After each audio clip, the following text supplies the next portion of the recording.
Hello ဆိုတော့ဗီဒီယိုလေးရိုက်လိုက်ပြီးတဲ့ခါကျတော့နောက်ထပ်အတွေ့တစ်ခုဆက်ပြီးတော့ပေါ့နော်ပြောပြချင်တဲ့experience လေးတစ်ခုကိုပြောပြချင်တာဒါကတော့လူတွေကိုလွတ်ချနိုင်ပြီလားဆိုတဲ့ဟာမှာလေခါကျလို့ရှင်အချိန်ကဒီမှာပြောနေတာအချိန်နဲ့အချိန်တွေကဘယ်လောက်အရေးကြီးလဲဆိုတော့နည်းနည်းလေးထပ်ပြီးတော့ကိုအမြင်လေးကိုထပ်ပြီးတော့ပြောတာပါနော်ဘာလို့ဆိုတော့ကျောင်းနဲ့ကျောက်ကတော်တော်မတူကြဘူးလေနော်ပထမဆုံးရေးစားထားတဲ့အခြေအနေနဲ့ဥပမာပေးရမှာပေါ့နော်ပြောချင်တာကတော့လူတွေကိုလှုပ်ချနိုင်ပြီလားဆိုရဲခေါင်းစဉ်အောက်မှာဆိုလို့ရှိရင်အချိန်နဲ့အခြေအနေဟာလည်းအရေးကြီးတယ်ပေါ့နော်ခါကျတော့ကိုကလူတွေကိုလွတ်ချခြင်းနဲ့ရမ်းပင်ပန်းနေပြီဥမာသမီးကြီးစား relationship မှာကိုယ့်ပေါ်မှာကောင်းတဲ့သူဆိုလို့ရှင်ကိုကအရန်ကိုလွတ်ချခြင်းနေပြီအရန်ကိုဘယ်လိုပြောရမလဲဖြတ်ချလိုက်ခြင်းပြီဒါပေမဲ့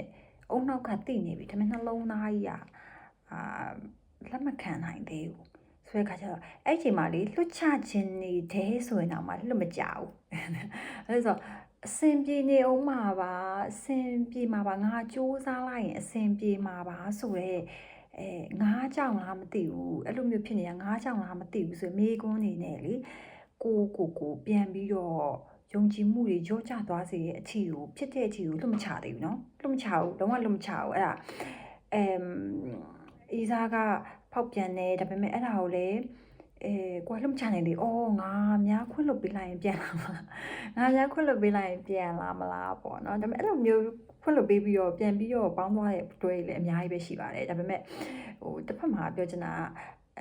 အဲ့လိုမျိုးစိတ်ကြီးနဲ့လေကိုမှမလွတ်ချနိုင်ဘူးဒါပေမဲ့နောက်ဆုံးကျတော့ဘာဖြစ်သွားလဲဆိုတော့မခံစားနိုင်တော့ဘူးမလုံနိုင်တော့ဘူးလုံးကိုမှ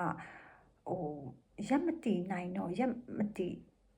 နိုင်တော့တဲ့အခြေအနေမှာဆိုလို့ရှိရင်တော့သူကနေသူတော့လွတ်ချသွားနိုင်တယ်ပေါ့နော်ဆိုတော့တခါတည်းကမပြောချင်တာလွတ်မချနိုင်သေးဘူးဆိုပြီးကိုအားမလို့အားမရလည်းမဖြစ်နဲ့ပေါ့နော်တခါတလေကျတော့ဘလို့မှမဖြစ်နိုင်တော့ဘူးအစွန်းဆုံးထိရောက်သွားပြီဆိုမှပဲလွတ်ချနိုင်တော့တာအဲ့လိုမဟုတ်ရင်လည်းမလွတ်ချနိုင်ဘူးအဲ့တော့ရေးသားမှာဆိုငါပြပြန်လာရင်ငါလှအောင်နေလာရင်ငါဘလို့လေးလုပ်လိုက်ရင်ငါစီကိုပြန်လာမှာငါစီကိုလိုမျိုးဖြစ်မှာပေါ့နော်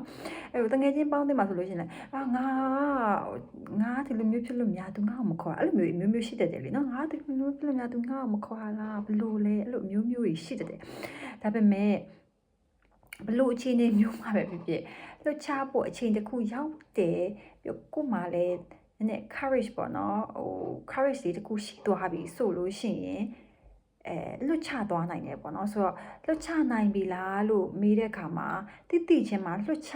နိုင်အကောင်းဆုံးပဲအနာချင်းအသက်တာဆုံးအချိန်ကုန်အသက်တာဆုံး energy အသက်တာဆုံး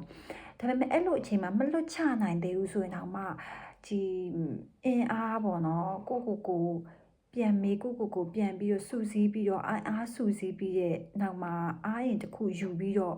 ချိန်တစ်ခုမှာတော့လွတ်ချသွားနိုင်မှာပါလို့လွတ်ချနိုင်ဖို့လဲကြိုးစားလို့ရတယ်ပေါ့နော်ဒီအတွေးလေးတစ်ခုကြောင့်လဲလွတ်ချနိုင်သလိုအပြုတ်မှုတွေကိုယ့်ရဲ့စိတ်ကူးစိတ်တန်းလေးတစ်ခုကြောင့်လဲလွတ်ချသွားနိုင်တယ်တစ်ချိန်နေမှာလဲအချိန်ကြောင့်ရောအခြေအနေကြောင့်ကိုဘလို့မှဆက်သွားလို့မရတဲ့အခြေအနေမှာလည်းလွတ်ချသွားနိုင်ပါတယ်လို့အဲ့တော့လွတ်မချနိုင်သေးဘူးဆိုရင်တော့မှလည်းမရောပါနဲ့လို့အားလာပြီးပြောချင်တာပါကျေးဇူးများကြီးတင်ပါတယ် bye bye